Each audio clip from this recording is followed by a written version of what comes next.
म्हणजे मालकी हक्क म्हणजे त्याचं नातं राहतच नाही. आणि मग अशी या ठिकाणी सत्यजित सिंह पाटणकरांनी सांगितलं की याचं ऋणानुबंध तुटलेले आहेत. त्यांचे ऋणानुबंध फक्त अशा लोकांशी आहेत की ज्या लोकांच्याकडून त्यांना कोटा मिळतो. कोटा समजतो ना, ही भाषा तर निराळी आहे जरा. आता डॉक्टर प्राची पाटीलने मला सांगितलं या बाजारपेठेच्या सुधारणेकरता 40 लाख रुपये मंजूर झाले होते आणि ते येता येता त्यांनी थांबवले. मी आज सांगतो हे 40 लाख रुपये या बाजारपेठेकरता येतील, लवकरात लवकर येतील. कुठल्या मार्गाने येतील ती जबाबदारी आमच्यावर सोपवा.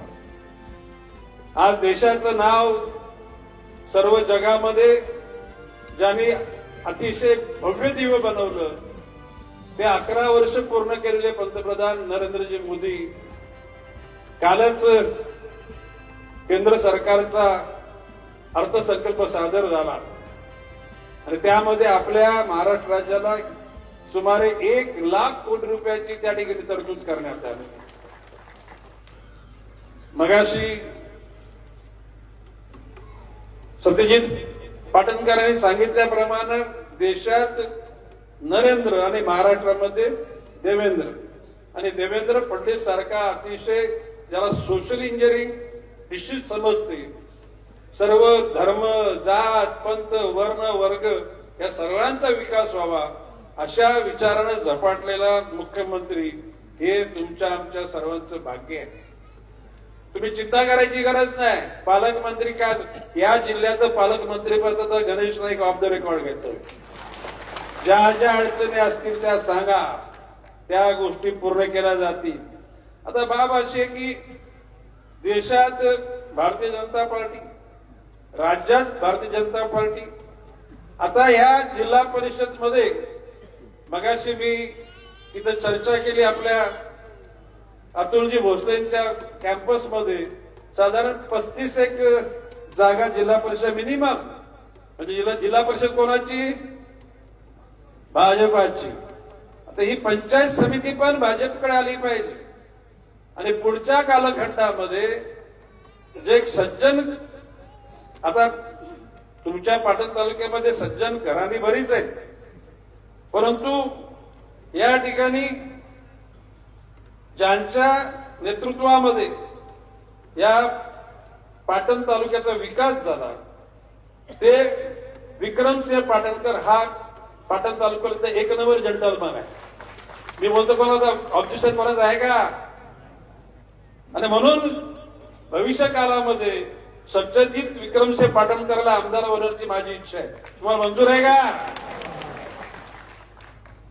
आणि मी या पाटण तालुक्यात जरी नवी मुंबईमध्ये पालघर जिल्ह्याची ठाणे जिल्ह्याची पालकमंत्री आणि संपर्क मंत्री जबाबदारी असतील तरी सुद्धा विधानसभेला परत मी इथं येणार आहे पक्का.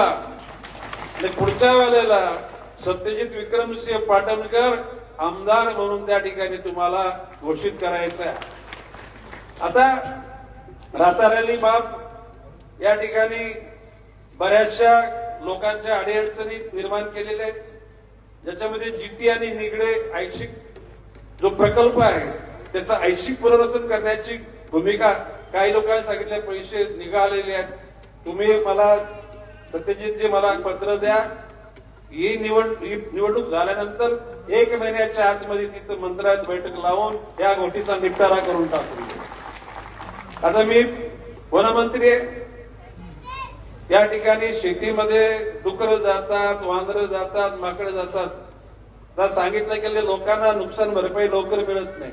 मला अर्ज द्या, इथल्या डीएफओला आरएफओला तुमच्याशीच मी कनेक्ट करून देतो आणि ज्या ज्या शेतकऱ्यांचे प्रश्न असतील ते सातबाऱ्याच्या उतारावर तलाठी आला नाही तरी सुद्धा त्या ठिकाणी फॉरेस्टचे पैसे देण्याची जबाबदारी मी घेतो. तुम्ही झटका म्हणजे तुम्ही सोलर फेन्सिंग, झटका म्हणजे सोलर फेन्सिंग त्या ठिकाणी 10% शेतकऱ्यांनी भरायचे आणि 90% वन खाते देतं. तुम्ही अशा प्रकारची ग्रॅव्हिटी मला द्या, 100% फेन्सिंग त्या ठिकाणी देण्यासाठी मी त्या ठिकाणी प्रस्तावित करेन. म्हणजे शेतकरी आणि त्याचबरोबर इथल्या रोजगार तर नरेंद्र पाटलांच्या नेतृत्वाखाली मला वाटतं 1 लाख तरुणांनी कर्ज घेण्याचं अंक 1.5 लाख. आता म्हणजे ते मला सांगायचं त्याला 1 लाख होते. या 5-6 महिन्यामध्ये 5-6 महिन्यामध्ये आणखी 50,000 लोकांची त्याच्यात अधिक भर पडलेली आहे. मी एकच सांगेन की लोकप्रतिनिधी लोकांशी जुळलेला पाहिजे. मी जनता दरबार घेतो, तुम्हाला ऐकून तरी माहिती आहे का? तुम्ही जनता दरबार टाईप करा युट्यूबवर, कुठेही डायरेक्ट गणेश नाईकचं नाव येतं अख्ख्या हिंदुस्थानमध्ये. या गोष्टीचा मला अहंकार नाही, परंतु सार्थ समाधान आहे. गोरगरिबांची दुःख जाणण्याकरता त्यांच्या डोळ्यात घालून डोळे पाणावलेले असतील तर जाताना हसत कसा जाईल हे बघण्याचं काम आपलं आहे. मगाशी मी सांगितलं अतुल भोसलेंच्या कॅम्पसमध्ये की ज्याचे हात साफ असतील ना तोच जनता दरबारी घेऊ शकतो. ज्याला पाकिट आणि हप्ते भेटतात ना तो जनता दरबार घेऊ शकत नाही. पटतं का? आणि म्हणून आता नवी मुंबईत तर 12 तारखेला जनता दरबार. आमच्या नवी मुंबईच्या प्रचाराच्या वेळेला इथला पालकमंत्री आला होता. कुठे काय मी पालकमंत्री बोलतो, मालकमंत्री काय बोलला होता? आमच्या नेत्याचं असं परवानगी, मी तुला परवानगी देतो, गणेश नाईकचा टांगा पलटी करून दाखव तुझ्यात हिंमत असेल तर. काय बोलून गेला? त्याला विचारलं मग राज्य शिवसेनेचा महापौर होणार, मग कोणा झाला महापौर? अरे अख्ख्या महाराष्ट्रामध्ये 29 महापालिकांच्या निवडणुका झाल्या, पण निवडणुका जिद्दीच्या आणि एकूण ताकदीच्या झाल्या. नवी मुंबईत सगळे हरामाचे पैसे जनतेने ठोकरले, म्हणून नवी मुंबई जनतेला आम्ही आभार मानले. आणि मला माहिती पाटणची जनता सुद्धा स्वाभिमानी आहे, अशा हरामाच्या पैशाला हात लावणार. आता तो 5 वर्ष मालकमंत्री, 5 वर्ष दारू खात्याचा मंत्री होता, मी 10 वर्ष होतो. किती म्हणजे सिनियर मी आहे ना. पण आम्ही कोणाची चपटी बाटली पण घेतली नाही. इथे बिअर बारवाले असतील, तुमचे वाईन शॉप, कुठल्या हरिचाला सारखा गणेश नाही की तुमचा पाणी त्यांनी मागितलं नाही. यांच्याविषयी काय लोक बोलतात ते पण जरा ऐकून घ्या. जरा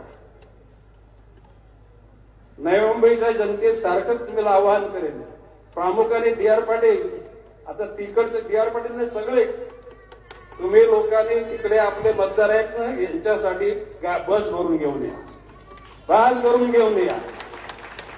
आणि विक्रमसिंह पाटणकर त्यांच्या नेतृत्वाखाली सत्यजित ज्याला निवडणूक लढेल त्याला मी तर शब्द दिलेला आहे, एक तरी जाहीर सभेला मी येणार आणि पुढच्या वेळेला सत्यजित हा आमदार होईल असा विश्वास व्यक्त करतो. कारण म्हणजे आता पुन्हा एक कुठे आपली मिटिंग आहे कोयनानगरला. पण मी तुम्हाला शब्द देतो, तुम्ही इथे असाल तरी सुद्धा तुमच्या आता बघितलं प्रत्येक गावामध्ये मला ओळखणारे मानणारे लोक आहेत, त्यांच्या मार्फत तुम्ही जनता दरबारात या. इथं ना